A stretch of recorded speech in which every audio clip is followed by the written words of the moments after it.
ये दुनिया बड़ी खराब है और बड़ी जलील है, इसमें अच्छाई भी है, भगवान का रूप भी है। ये तो मैं नहीं कहता कि भगवान का रूप नहीं है, इसमें कमियां कम है क्या, बुराइयां कम है क्या? एक से एक दुष्ट और एक से एक बेईमान दुनिया में भरे पड़े हैं। तो क्या करें फिर? दुष्टों के प्रति द्वेष नहीं बेटे, द्वेष करेंगे आप ही जल जाएंगे। ईर्ष्या से भी आप जल जाएंगे, फिर सोच से भी आप जल जाएंगे। इससे आप सामने वाले का जितना नुकसान करेंगे उससे ज्यादा अपना नुकसान कर लेंगे। एक तो दूसरे आदमी ने आपको नुकसान पहुंचाया, नुकसान नंबर 1, और एक आपने फिर नई बीमारियां शुरू और कर ली, डाह की, ईर्ष्या की, प्रशोध की, घृणा की। ये सारी की सारी चीजों को आप बनाए रखेंगे, फिर आप कैसे जिएंगे बताइए ना? बाहर से भी पिसेंगे और भीतर से भी पिसेंगे तो आप मरेंगे ना। आप ऐसे मत, आप क्या करें फिर? बुराइयों को बर्दाश्त करें। नहीं, ये तो नहीं कहता बुराइयों को बर्दाश्त करें, आप बुराइयों से संघर्ष जरूर कीजिए। फिर संघर्ष करने का दूसरा तरीका है, कौन सा? वो तरीका है जो कि डॉक्टर इख्तियार करता है। किसके लिए? मरीज के लिए। मरीज के रोगों को मार डालने के लिए हरचंद कोशिश करता है कि रोग बचने न पाए, विषाणु बचने न पाए, रक्त की प्रदूषण बचने न पाए, लेकिन रोगी को नुकसान न होने पाए।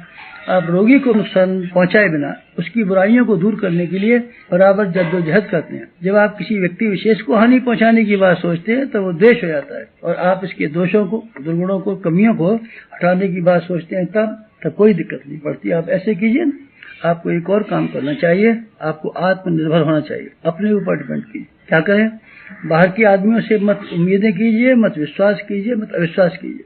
आप ये मान के चलिए कि उन्नति करेंगे तो हम ही करेंगे। किसी आदमी से आप आशा लगाए बैठे हैं, वो आदमी आपकी सहायता करेगा? क्यों आपकी सहायता करेगा? आस बिरानी जो करे जियत ही मर जाए, ये देहात की कथा है।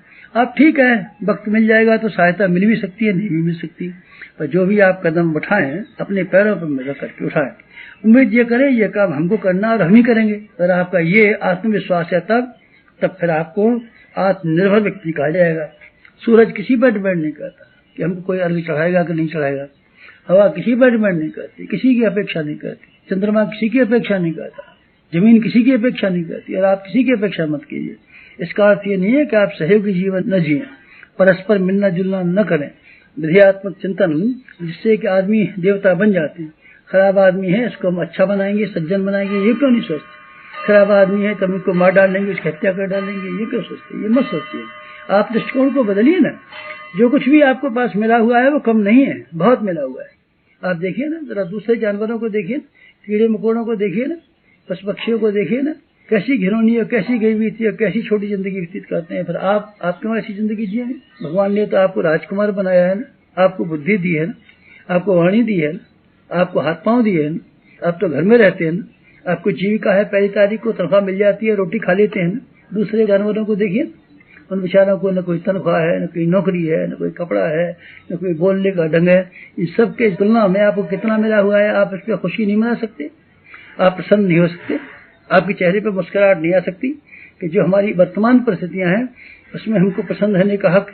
आप तो हमेशा अभावों को सोचते रहते हैं। अभावों को सोचने का अर्थ होता है नरक। अभावों को ध्यान में नहीं रखना चाहिए, उसको दूर नहीं करना चाहिए, ये मैं नहीं कहता हूँ। मैं तो ये कहता हूँ आप हमेशा अपने आप को अभावग्रस्त दरिद्र और कंगाल मानते बैठे रहेंगे तो आप दरिद्र और कंगाल ही रह जाएंगे।